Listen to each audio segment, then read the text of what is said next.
fakti që ca leje ndërtimi, sakt nuk e di kur, si e qyshe tek, ose, ca leje ndërtimi janë dhënë që në kohën e Edi Ramës, si një fakt është, kam përshtypjen, është, ekziston. Në letra. Nëse kjo është kjo, po themi arsyeja, shkaqet, faktet për cilat do të pyetet. Dhe nuk më duhet që jep në një vlerë të shtuar, megjithatë, kurse si nuk duhet qortuar strategjia që mund të ndjekë një pandehur. Aq më tepër kur një pandehur ka edhe një staturë publike, siç është Sali Berisha në këtë rast, me shumë gjas mund të doj të tregoj apo të bashkëndaj që në gjithë këtë mesele ku publiku nuk i futet dot për shkak të mungesës informacionit, po doni ju edhe të informuar, po themi si media, nuk arrin të kapin ato spiralet apo skutat më të errta të çështjes. Në sytë e mediave ngelet që po prit se edhe bashkë kemi qenë kudo, po edhe para drejtësisë jemi përsëri bashkë. Kështu që ndoshta edhe kjo është një arsye strategjisë marrëdhënie me publikut në këtë rast. Nuk e di a ja vlen apo jo, po them që ja vlen edhe kjo. E qartë, presim dhe shohim. Në fund të kësaj bisede natyrisht është një material më shtjelluese, një Ferrati e ka bërë dhe ne do ta ndjekim më vonë, por kalojmë në një tjetër argument. Partia Demokratike ka një protest ditën e premte. Vjen kjo protest mbasi në Hungari kanë ndodhur zgjedhje të cilat rrëzuan Orbanin mbas 16 vitesh, pra ka një ndryshim mentaliteti politik. Njerëzit autokrat, njerëzit që kishin media, në kam parasysh Orbanin me media, me oligark në dorë, gjithçka të kontrolluar, rrëzohet nga një njeri që ishte pranë tij, që pak a shumë në mendësi mund të jenë të njëjtë deri diku për çështjet nacionaliste, për çështjet në raportet me ndërkombëtarët, me të tretët, por që mendon se duhet ndruar kjo lloj qeverisje për korrupsionin, për përqendrimin e pushtetit dhe për shumë gjëra. Pra, kemi një Hungari që na jep një mësim të tillë, një mentalitet të tillë. Opozita shqiptare ka kohë që kërkon të ndezë një frymë të tillë.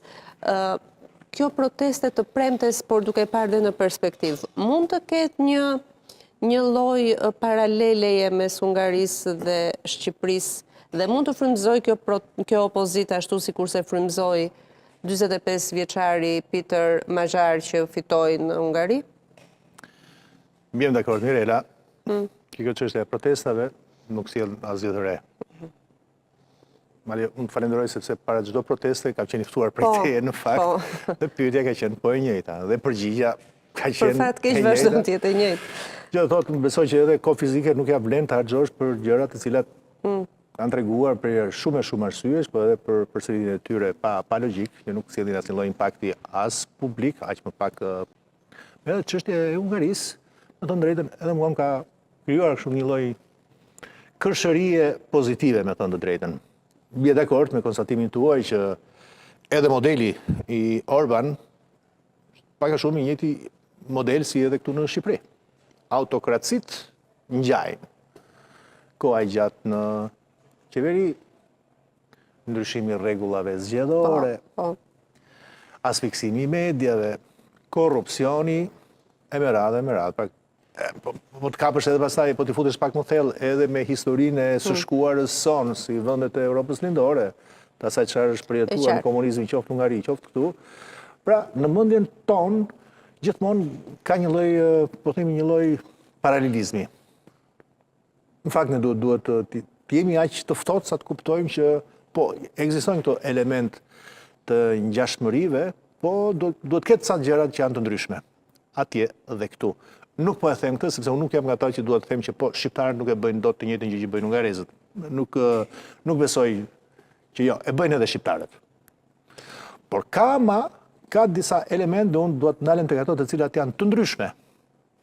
Është dhe udhës. Kjo besoj që na fut edhe në një hulli arsyeje të analizës sonë. Çfarë është e ndryshme?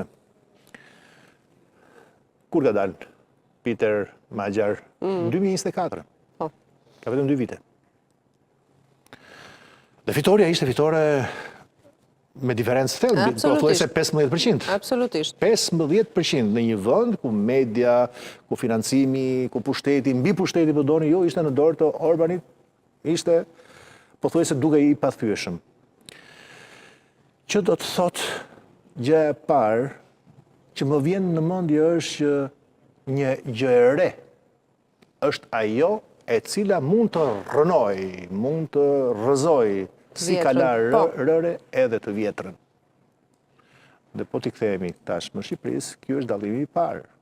Kuptoj. Pra janë të njëjtët aktorë të cilët nuk mund të rrëzojnë vetveten. Dhe po shikoja atë ditë në fakt edhe votimin që kishin bërë, po themi shtresat e ndryshme të popullsisë në Hungari. Nga mosha 45 e sipër, 45, 55 e 55 e mbi të, raporti ishte 46 me 45 në favor të Orbanit. Mosha 55 mbi të ishte diku 3-4% në favor të Orban, ama mosha 18-25, në 25-35, raporti ishte 80 me 20. E qartë. Pra kishin dalë të rinjt. Të rinjt. Pra e reja që voton, e reja që përfaqëson. E reja që do të jetojë në Hungari. E reja që do të jetojë edhe në Hungari. Të fosim edhe këtë. Do të jetojë në Hungari dhe ndaj i jep vetes një shans për të votuar. Se e reja që do t'iki, do t'iki. Bëre mirë, sot po dëgjohet diçka që nga viti 2021 edhe sot në Hungari është ulur numri i popullsisë për shkak të ikjeve edhe atje me 500.000. Me 500.000.